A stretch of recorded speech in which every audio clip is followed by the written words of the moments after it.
শুভ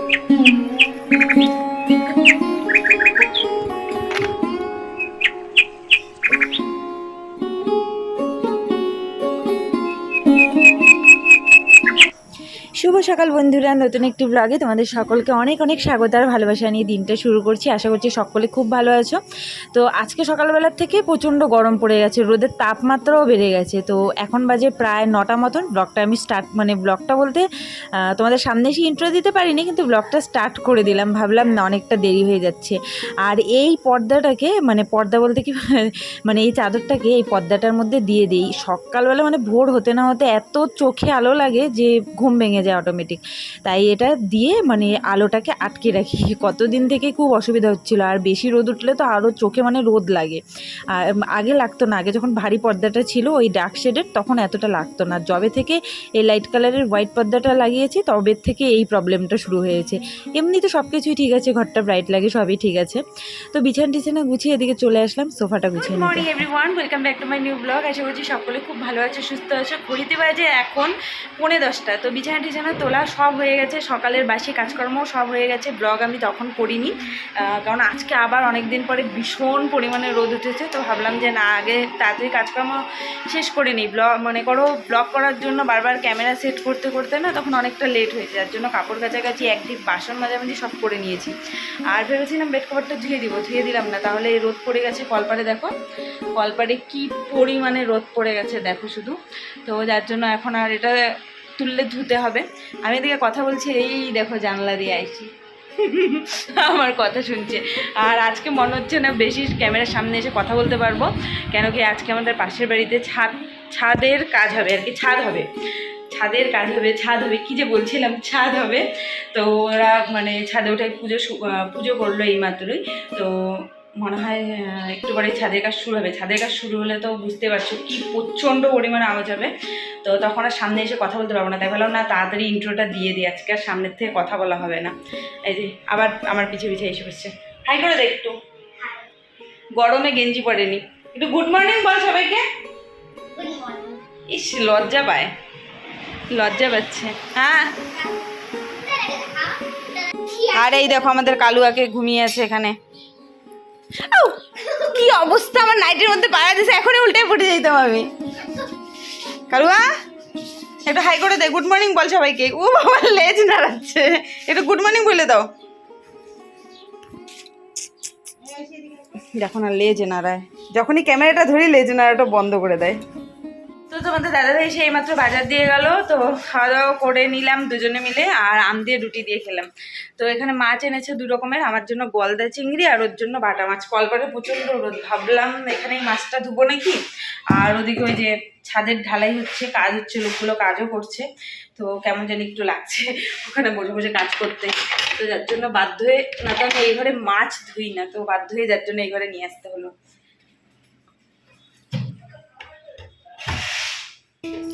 ভাবি এক হয়ে যায় আরেক। ভাবলাম যে ওখানে ঘরের মধ্যে মাছটা ধুয়ে নিই, তারপরে ভাবলাম যে না, নতুন ঘরের মধ্যে মাছ ধুবো, বাসন মাজি ঠিক আছে, কিন্তু কেমন একটা কাঁচা মাছ, আর মনে হয় যেন একটা আশ্বাস গন্ধও করে প্রচণ্ড। তাহলে না, বাইরে ধুয়ে নিই। যদিও ওখানে ছাদের কাজ শুরু হয়ে গেছে, সব মিস্ত্রি ওখানে ভর্তি, কেমন একটু লজ্জাও লাগছিল, কিন্তু কিছু করার নেই, ইচ্ছে হলো না নতুন ঘরে করতে। নতুন ঘরে মাছ ধুবো কেমন জানি একটা লাগে, যার জন্য সিঙ্কের মধ্যে মাছটা তো ধুই না, তাই বাইরেই ধুয়ে নিয়ে আসলাম। একটু ছায়া দিয়েছিল, তো ঝটপট করে ধুয়ে নিয়ে আসলাম। তারপরে ধুতে দেখি রোদ চলে আসছে। আমি বুঝি না, আমাকে দেখলে মনে জানি তাড়াতাড়ি করে রোদ উঠে যায়। এখন ফটাফট লাস্ট ঘরটা মুছবো, মুছে স্নান করবো।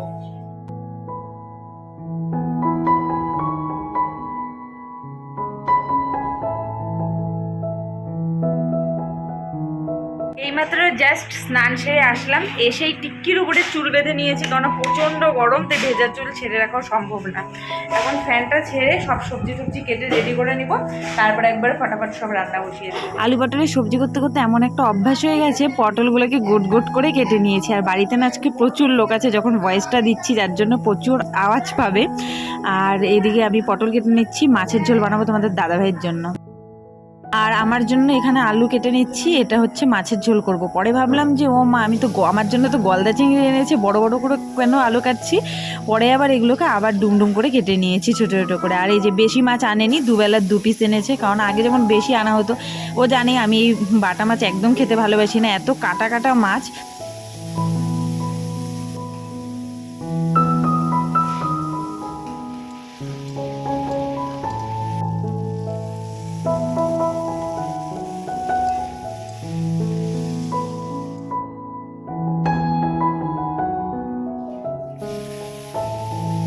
তোমাদের দাদাভাইয়ের জন্য এখানে পাতলা টেলটেলা পটল দিয়ে মাছের ঝোল, ভাবতে পারছো আলু ছাড়া। যে আলু খেতে এত ভালোবাসে, আমার থেকেও বেশি ভালোবাসে, তো সে মানে আলু ছাড়া। আর লাস্টে একটু কুমড়ো ছিল, সেটাকেও একটু কেটে ভেজে নিচ্ছি।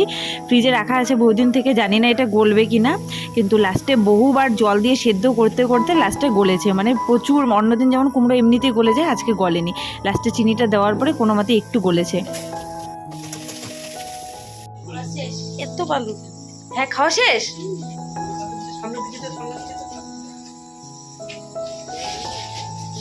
আচ্ছা কালুয়া, কেমন আইসক্রিমটা? Tasty tasty? গোটা বাটি শেষ? পুরা বাটিটাই ছিল। দেখ জুতা ঠুতার ওইদিকে যাচ্ছে কোথায়। কেমন কালুয়া?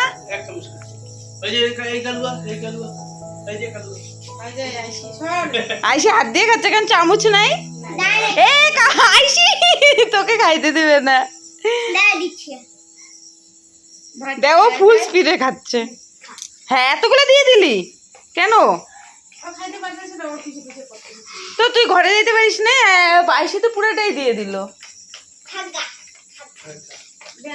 আইসি মহান, আইসি কালুয়াকে কি ভালোবাসে। ঝিলিক তুই এত হিংসুটি, এত হিংসুটি তুই। রাত বাজে এখন 11টা, ব্লগটা আবার শুরু করলাম রাত 11টার দিকে। এত গরম না, ব্লগ আর করতে ইচ্ছে হচ্ছিল না। দুপুরবেলা কিছুক্ষণ এসিতে ছিলাম, তারপর থেকে গরমটা মানে আরো ডবল লাগছে। তো এই যে তরকারি টরকারি সব গরম করলাম, রুটি বানালাম। আর তোমাদের দাদা ভাইয়ের এখানে ছোট মাছের, ছোট মাছ পোনা মাছ। হ্যাঁ হ্যাঁ হ্যাঁ, ই মা, তবে থেকে রুটি বানানো শুরু করছি, তবে থেকে একটা লাভ হয়েছে, আমি কোনো তরকারি বানাই না রাতে, কোনো ভাজা ভুজি আলু ভাজা কিচ্ছু করি না। দুপুরের এই যে যা আছে তা দিয়ে খাবো। শুধু এখানে যে রুটি, ফুলকো ফুলকো রুটি আছে এখানে, একটা ছোট সাইজ, এটা হচ্ছে লাস্টের ছোট সাইজটা, এটা হচ্ছে লাস্টের ছোট সাইজ রুটি। আর দেখলে তোমাদের দাদাভাই আইসক্রিম নিয়ে এসেছে সবার জন্য, মানে সবাই বলতে বাচ্চা বাটি, আর আমার জন্য, আর তোমাদের দাদাভাই তো খায় না, আর কালুয়ার জন্য নিয়ে আসছে। আর ও যে আইসক্রিম খাচ্ছে দেখলেই, আর লাস্টে আইসি নিজেরটা দিয়ে দিল। তো গরমের জন্য ব্লগ করিনি, হ্যাঁ আবেগের বসে দিয়ে দিছে, গরমের জন্য আর ব্লগ করা হয়নি। তো এখন খাওয়া দাওয়া করে নিই আগে। একদিন বাজার আনছে, সে বাজারগুলো আবার গুছাতে হবে, ফ্রিজে রাখতে হবে, তাই না? খাওয়া দাওয়া সব কমপ্লিট হয়ে গেছে, সবজিগুলো গুছানো হয়নি। তোমাদের দাদাভাই এসি ছেড়েছে, আর ওই ঘরটা এত গরম। আর কালুয়ারা তো আইসক্রিম খেলো, তো আমার ভাগের আইসক্রিমটা আমার আর খাওয়া হয়নি। সবজিগুলো এখন আর গুছাবো না, ভাবছি ওভাবেই রেখে দিই। আরোহীর একটা আছে আর আমার আছে, আরোহীরটা রেখে দিব, ও কালকে সকালে খাবে। আর সবজি এনেছে, এই যে এগুলোই এনেছে, ঢেঁকি শাক। তুই এগুলো কি ফ্রিজে রাখতে হবে সবজিগুলা? ঢেঁকি শাক এনেছে, তার সাথে করলা, গেরা, আলু এগুলোই আছে। ঢেঁকি শাকটা ফ্রিজে রেখে দিই, তাহলে টাটকা থাকবে। 4 আটি ঢেঁকি শাক। 4 আটি ঢেঁকি শাক কত নিচ্ছে রিটুন? 20 টাকা। আমি এর আগে একদিন বাজারে গিয়ে 15 টাকা আনছিলাম। আর গেরা আগেরও আছে গো। আচ্ছা এটাকে গেরাই বলে না, অন্য কিছু বলে না? তো এই হলো আমার আইসক্রিম, যেটা এখন খাবো। খাবা না? শুয়ে পড়েছে একজন, এত স্বার্থপর লোক আমি দুটো দেখি নেই।